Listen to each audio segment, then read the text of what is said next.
and welcome to GameSag. Yes, that's right, we're talking about the 32X this time around. Am I excited? No, I bet you are. really. Come on, it's 32X. Yeah, it is, and it's been now, what, 15 years, and I still don't own one or something like that? Yeah, so? Well, you know, convince me, Joe. Show me what this thing's all about. Okay, let's take a look at the 32X itself. The 32X was an add-on for the Genesis released in late 1994, which was marketed as giving the system full 32-bit power. Launching at $150 with its own unique library of games, the 32X is perhaps one of the most hated add-ons in gaming history. Hooking it up to the Genesis required special cables and even its own power supply. These aluminum clips for the cartridge slot and this spacer for the Model 2 were also recommended, but neither are necessary. The 32X itself was powered by two 32-bit CPUs running at 23 MHz each with a total of 32,768 colors. Almost everything the 32X did was written into the software. It had no specialized hardware support for things like scaling and rotation. All in all, there were 40 games for the 32X and it sold around 700,000 units worldwide.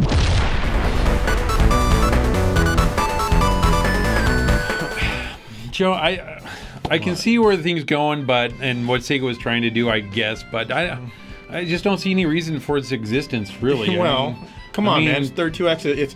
It was cheap. It was only like, what, 150 bucks? Yeah. And it had a great library of games. Yeah, and an extra power supply. Why did it need a power supply? Yeah, well, 32-bit power, Dave. I mean, I guess. Anyway, we're going to talk about some games now, and you've got the first one. It's actually a pretty good one that you actually like. You know, I'm surprised. Kind of. Yeah, I guess so. Anyway, let's take a look. Colibri is an interesting game. I guess it's supposed to be a shooter, a really weird shooter. So anyways, you're a hummingbird and it's your job to rid the world of all the disgusting insects and bugs that everyone hates in real life. Things like wasps and hornets and flying beetles, centipedes, well, stuff like that. The first pictures I ever saw of this game blew my mind. The graphics are easily the most enjoyable part of this game. They're very pretty with lots of color and detail. There's also some cool scrolling in some of the levels. The gameplay is alright, but there are times when you don't know exactly where to go or what needs to be destroyed. There's lots of weapons for you, and you can change them many times throughout the levels, thanks to these crystals that keep belching out an arsenal for you to choose from. The music is kind of strange. It's not bad, but it's not good either, and it all sounds kind of scratchy. It's an interesting experience and probably one of the better games for the 32X, sadly. But given the size and quality of the system's library, that's not a difficult thing to achieve.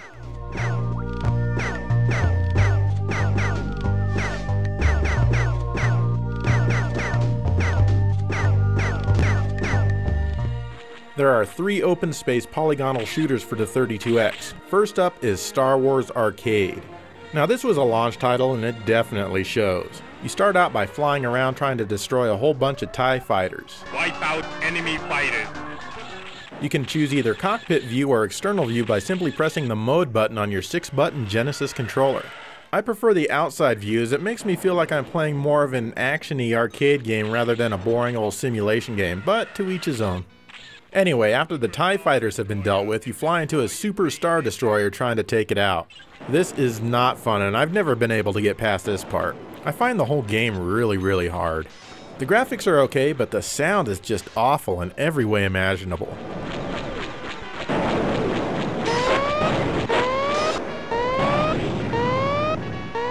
Next up is Shadow Squadron. In this one you can pick from two different ships. I like the look of the blue one since I'm a guy, but the girly pink one is actually much tougher. This one actually lets you choose an autopilot if you want, so you can play the game kind of like a rail shooter. It really does make it a lot easier. But if you choose to control the ship yourself, you can fly around aimlessly, and you will. Open space shooters are generally pretty tough to get orientated to. Anyway, you fly around space and blow up the big ships and other large devices. That seems to be pretty much it. Once again, the mode button toggles you between your cockpit and external views. I think the graphics are better than in Star Wars Arcade, but they're still fairly primitive, especially with so much of the screen being black. This time around, some of the music is actually pretty good. In Japan and Europe, this game is known as Stellar Assault, and there's also a really cool Saturn version in Japan. Maybe we'll take a look at it in a future episode.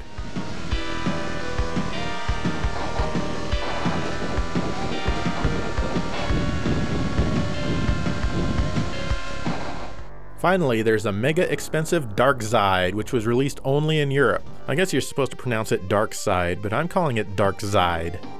Anyway, this game is a bit different because the graphics are actually textured. It's fairly impressive for the 32X, you gotta admit.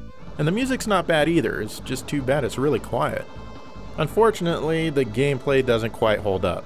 You basically just fly around blasting asteroids into pieces and then blast those pieces in smaller pieces again and again until they're gone. So basically it's just like asteroids on the 32X. Occasionally you'll blow up an enemy ship. But no matter how much stuff I blow up and no matter where I go, the stage just never seems to end. In fact, I've never even made it past stage 1. It just goes on and on. It's too bad too, because this really could have been a great game.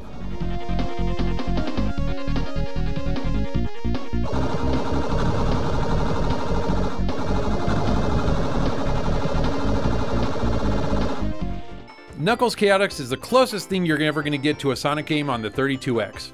But in this game, you're connected to a second character all the time with your rings. This just feels weird and takes a lot of time to get used to. In fact, most people probably turn this game off only after a few minutes in frustration. I can't say that I blame him, but Joe seems to like this game. Well, he likes it a lot more than most. Yeah, it's true, I do, but that's because I gave the game a chance.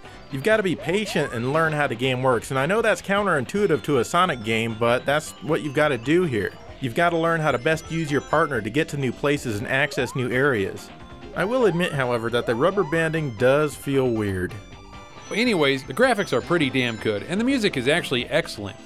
The 3D bonus stages are pretty fun to play, but overall I'd rather have just a proper Sonic game. I wonder why they didn't do that.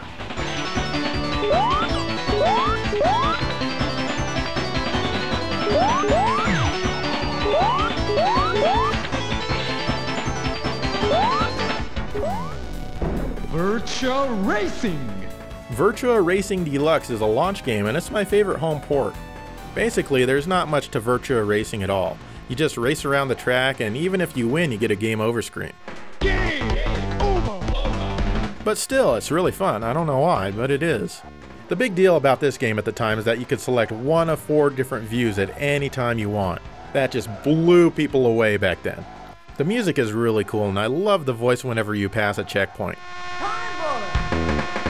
Anyway, this game was originally ported to the Genesis, but it looks pretty bad as you can see despite using an an SVP chip in the cartridge. The 32X version gives you better and smoother graphics as well as 2 exclusive tracks and 2 new cars to race as. Yeah, I know about the Saturn and the PS2 versions of this game, but there's just something about this one that makes me like it the most.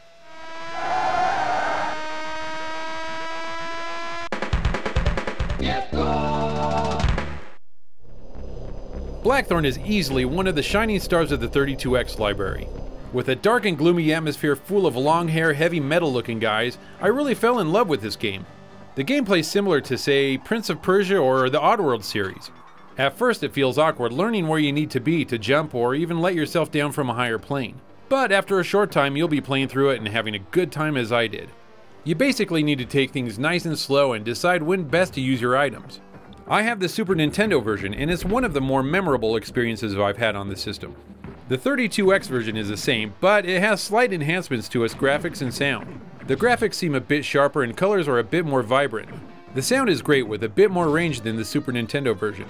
If you want to see how it stacks up to other versions, be sure to check out episode 22 where we dared to compare them all.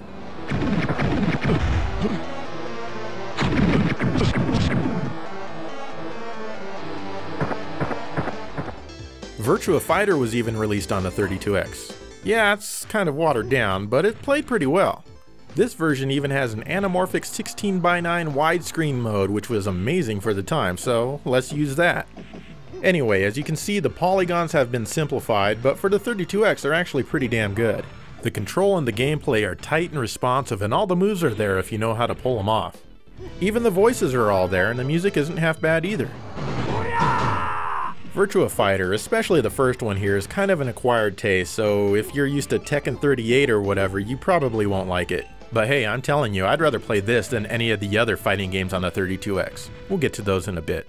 Yu Suzuki's AM2 division ported this game themselves, so it's no wonder that it's pretty good.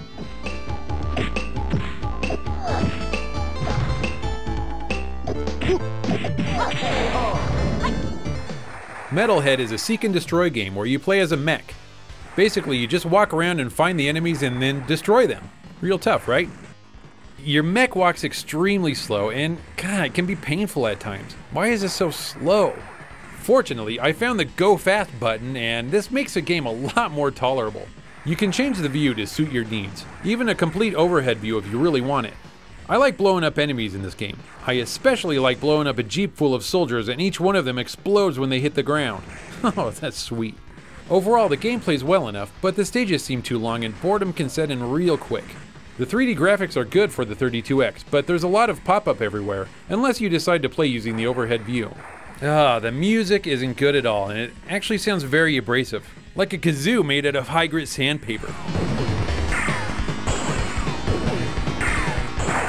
And you know what else? The voices and the digitized pictures of your boss are pretty silly. Remember to take them all out. This is your only choice if you want a mech game for the 32X.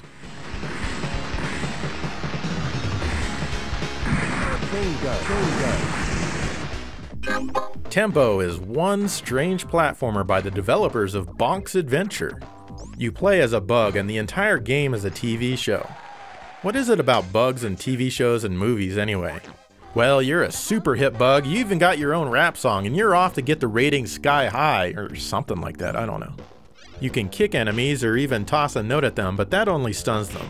But the best way to defeat an enemy is by bouncing on their head, of course. I felt that the control is pretty slow and the collision detection is just awful. The goal simply seems to be to make it to the Windows logo, which means you complete the stage. But obviously the big draw in this game are the trippy backgrounds, and yeah, they're quite trippy. The character design and the graphics are all done really well. There's music stuff everywhere, and you'd think for a game with such an emphasis on music that at least the music would be good. It's okay at best. It sounds like a bad Genesis game, really.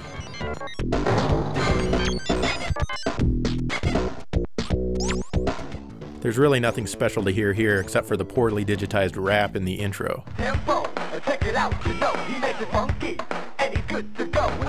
It's too bad that this game just isn't very fun to play. I think with some tweaking it could be. A sequel was released in Japan on the Saturn, but I haven't cared to try it yet. Maybe in a future episode? We'll see.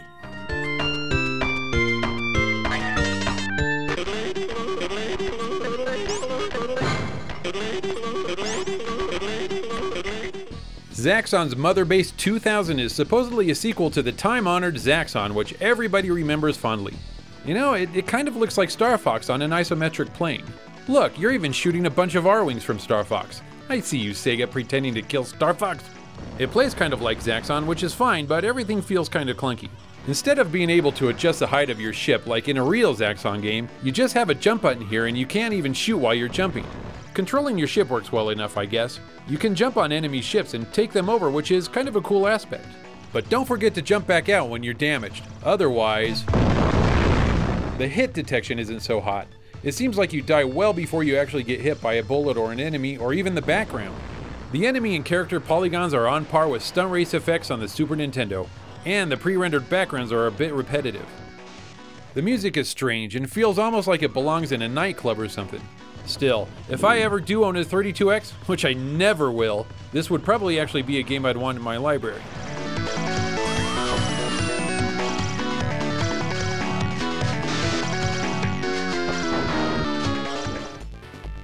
You couldn't even get past the first stage in Zaxxon's Motherbase 2000. That's just sad, dude. I wouldn't say I couldn't get past it, Joe. It's more like I didn't want to get past it. I mean, you know, what's the big deal there? As I mentioned, those ships look like R-Wings from Star Fox. Oh, yeah. So you're rubbing Nintendo fans the wrong way. That's right. Why Sega shooting down that, huh? Yeah. Anyway, we've got a lot more 32X games to talk about, and we're going to cover them in a brief manner because we are covering all 39 games. So don't fall asleep. Let's check them out.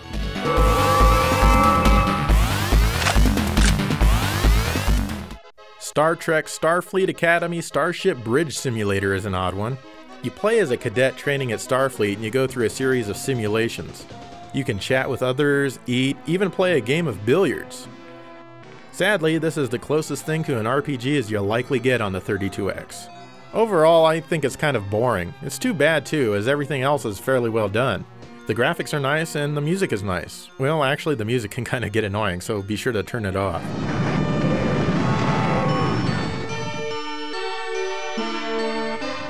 This is World Series Baseball 95. It's okay as far as baseball games go. The behind the batter view is kind of cool. After getting a hit, the field is nice and large with some occasional scaling, but the player moves a bit on the slow side. The announcer sounds pretty good, and the reverb sounds close enough for a large stadium. Next up, for the men. The crowd noise, on the other hand, is horrible. Hey, Joe, did you leave the water running? There's also no music at all, which sucks, because the game really could use some.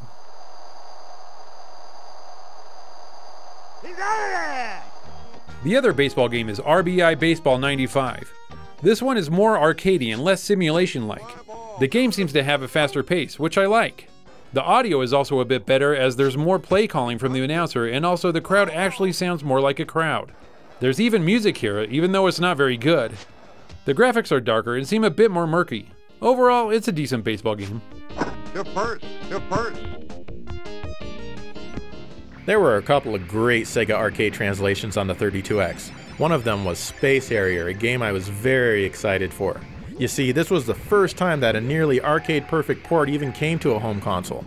Let me tell you, I was stoked, and this game really delivers. There is a bit of slowdown here and there. The frame rate is now at 30 frames per second, and the game has even been letterboxed slightly to improve the performance, but it still rocks. Everything else is arcade perfect, and that includes the sound and the music. I had a great time with this one, and I still do whenever I play it, and it's by far my favorite game on the 32X. You're doing great.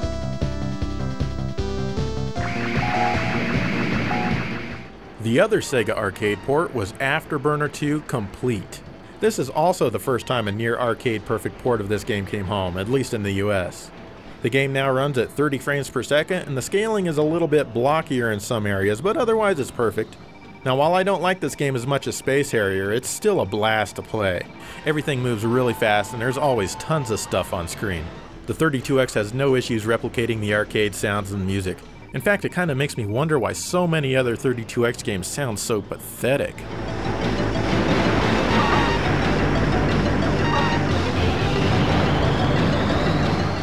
WWF WrestleMania, the arcade game. For a car version, the game is fun, but it has some problems. I think this is because you're trying to pull off moves and you can't, but you keep trying, and in the meantime your opponent is handing down the punishment. The moves are easy to do on the Saturn version, but why the 32X game is different is beyond me. I guess just lazy programming. The sound is alright. It's missing a ton of voice that the arcade has, but it's nothing you can't live without. If you really need this game for your collection, then get it, but I'd get the superior Saturn or PlayStation version instead. This is a complete disaster. The other wrestling game on the 32X is WWF Raw. This is definitely a different type of game. It feels more like a simulation and less arcading than WrestleMania. This game has 12 wrestlers and can support 4-player simultaneous gameplay. The control isn't easy and it has a lot of button mashing, especially when the meter appears above your heads. The moves are difficult to pull off, so you'll be doing a lot of grappling with very little outcome. The crowd noise sounds good, but the game just gets boring fast as there are much better games to play, even on the 32X.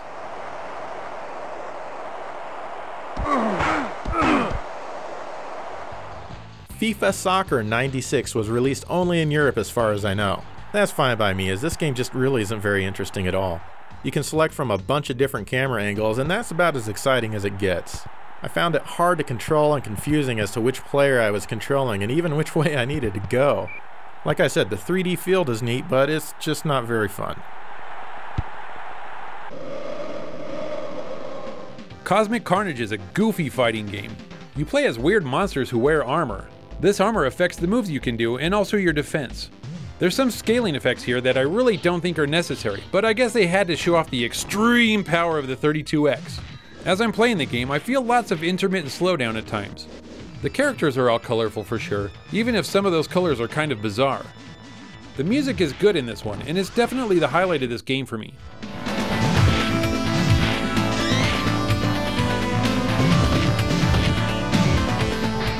In Pitfall, the Mayan adventure, you play as a son of the hero from the first game. Your dad gets kidnapped and it's up to you to save him. You know, I think I'd rather let him die than traverse through this vomit-inducing game. The graphics are just so very ugly and the scrolling is really choppy. The gameplay sucks too. Just trying to grab onto anything and even get out of the first stage is easier said than done. No thanks. Sorry, Dad.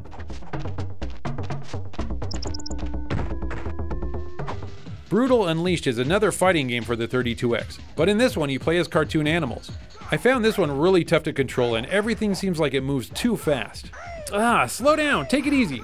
The graphics, animation, and music are all pretty good though. Well, actually, maybe the music could be a bit better.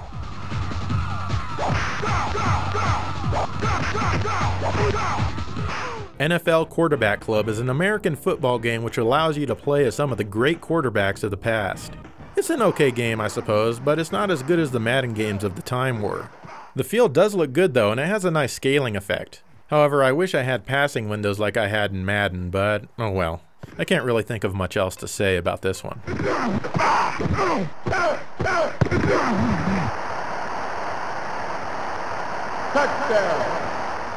T-mek is a port of an Atari first-person tank arcade game. It reminds me of Stellar Fire or Stellar 7 where you roam around shooting things, only this isn't anywhere near as good. Not like Stellar Fire actually was, mind you. Anyways, you shoot your rivals down to move up in the league. I guess it's all some sort of sport?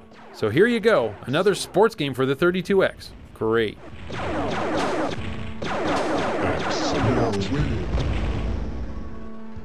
Mortal Kombat 2 came to the 32X. It's one of those digitized fighters with silly characters that tries to be extreme. I guess this is better than the Genesis version and maybe the Super Nintendo version, but yeah, I really don't know. I've never been able to get into the game, so I really suck at it. And playing it for this episode, I'm not exactly enticed to give it the time to grow on me. Sorry, guys. Fight.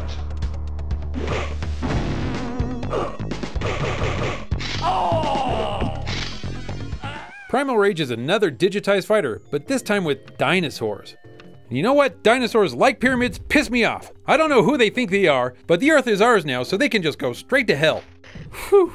Anyways, I can't figure out how to do any special moves in this game and nothing about it is very good. I imagine the big selling point of this game was that farting gorilla. So if you haven't hit puberty yet, this game might appeal to you. BC Racers is a cartoony kart racing game. The characters are from the exciting Chuck Rock universe of games. Yeah, you remember Chuck Rock? Wow, I'm surprised how many of you raised your hands and actually remember.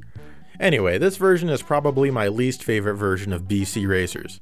It was also on the Sega CD and the 3DO. The Sega CD version is the best in my opinion. In this one you can only attack in one direction and everything seems kinda choppy in comparison. Plus the sound and music is downright horrible. I actually sold my Sega CD copy to get this one because I thought it'd be better, but you know, it turns out I'm just an idiot.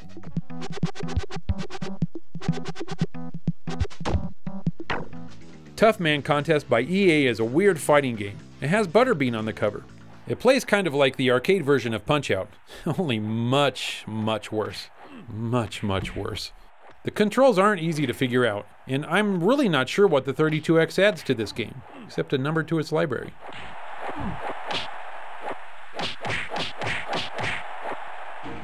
Doom was another launch game for the system. Like Star Wars Arcade, this game was supposedly rushed through development. But what can I say, it's Doom, albeit with a few missing levels.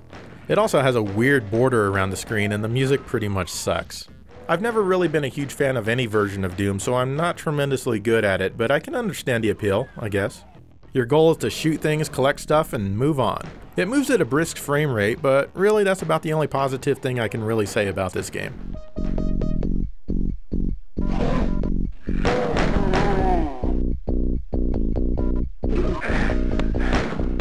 Joe talked about the super rare SpiderMan Web of Fire in our Rare Games episode. But this time, I'm here to tell you that this game sucks, and you know what? You can trust my opinion. You play as Spider-Man swinging around with awful control and horrible collision along to some really bad music. You can rescue Daredevil so he can help you out, but who cares? And why is there a clothesline on top of this building? Don't these people have a clothes dryer?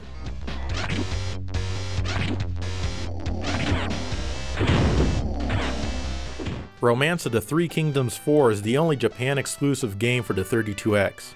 It's a strategy game where you play the role of a ruler trying to take over parts of China. I really don't know what I'm doing here. I have no clue what any of these buttons do, and I don't think I'm going to be figuring it out anytime soon. But honestly, even in English, these games have never really been for me.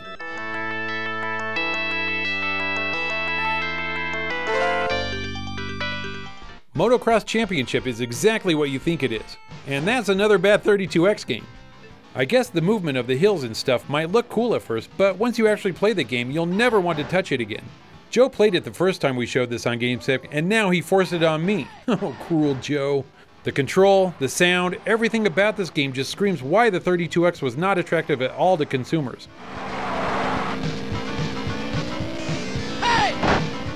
NBA Jam Tournament Edition stormed onto the 32X with intense basketball action. Well, it's 2-on-2 action. I generally don't care much for basketball, but this game is actually kind of fun. One of the big selling points of this version is that there's now scaling applied to the players as they run to and away from the screen. That's cool, it's even advertised on the front of the box. Yay, scaling! The game itself plays really fast and smooth, and the sound effects are very arcadey. This is a good time even with one player. It might get kind of confusing with 4 players simultaneous, but I'd like to try that someday. Good job, Iguana. From the outside. No good. Intercepted. Hello, I'm Fred Couples. Welcome to Golf Magazine's 36 Great Holes.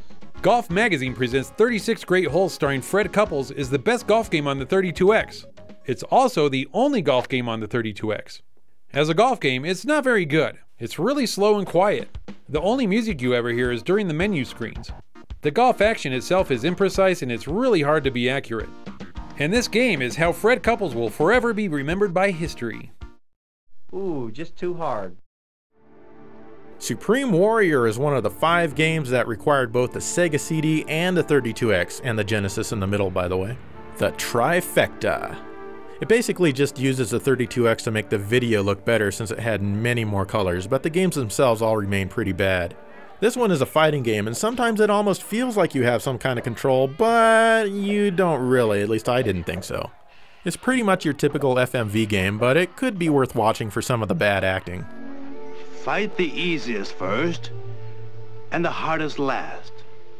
Night Trap was ported to almost every system that could handle it at the time. Basically, you control traps in the house in order to catch people wearing black pantyhose over their faces. I didn't think it was exciting originally, and I still don't. If you like Night Trap, then this version isn't bad, I guess. You with me, Control? We're going in. Hi. Hi. I was so afraid you decided not to come. Fahrenheit is a CD game where you play the role of a firefighter. You wander around a burning house looking for people to rescue. Basically, you just decide in which direction you want to go. I got bored before I got any further, since no matter how hard I looked, I never found anything. And if there is actually anyone in this house that needs rescuing, well, sorry, you're gonna die because your burning house is boring. Watch your time, guys. Those air tanks don't last forever.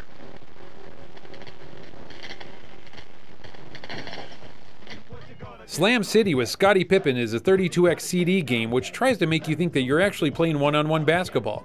You can eventually play Scottie, but you need to beat all of his minions first, and that's easier said than done. You want some of this? You got it. Whether I make a shot or not seems completely random. I wonder if Scottie got a free or at least a discounted 32X for making this game. Hopefully it came with NBA Jam instead of this. And finally, Corpse Killer is a game where you shoot zombies. We showed this exact version in the very first episode of GameSack. It still sucks, even in this episode, that the quality of the FMV is actually pretty good. The gameplay is boring though, just shooting down ugly zombies on a jerky background. It supposedly uses the Menacer light gun, but I couldn't get it to work. Yeah, man. Lots of buzzard meat.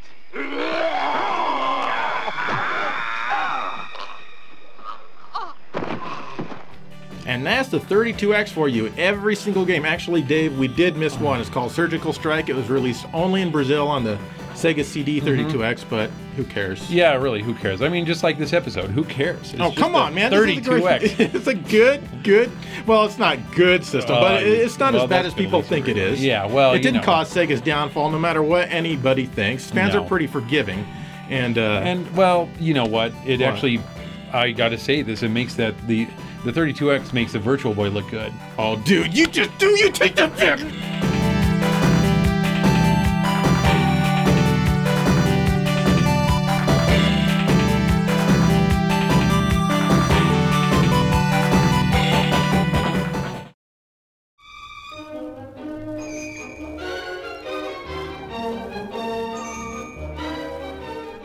Hey. Oh hey, check out my new Sony PlayStation 3. It is a video game system which is technically advanced. Well, yeah, but look, there's only 2 wires. One for power, one for audio and video combined. How am I supposed to be impressed by something that's so unimpressive? I consider you my friend no more.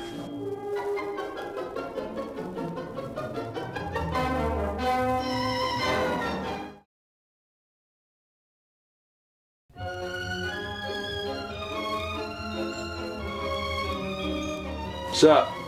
I'd better not be as bored as I was last week when you showed me that piece of ancient technology. I've got something new this week. Witness the Sega Genesis CD32X. Wow! Now this is very impressive. The sheer number of wires required indicate an extremely high level of technological advancement. Not 1, not 2, but count them 3 power supplies show that the system is so advanced that it needs more electricity than any other item which humankind has ever invented. There must be many fantastic games for this wonderful system, like Cosmic Carnage. It is much better than this system, the PlayStation 3. It does not have enough wires, so it cannot be very advanced at all. Same goes for this Xbox 360 system and this Wii system. You are a great friend. Here is $20. So impress your friends and loved ones today with a Sega Genesis CD32X.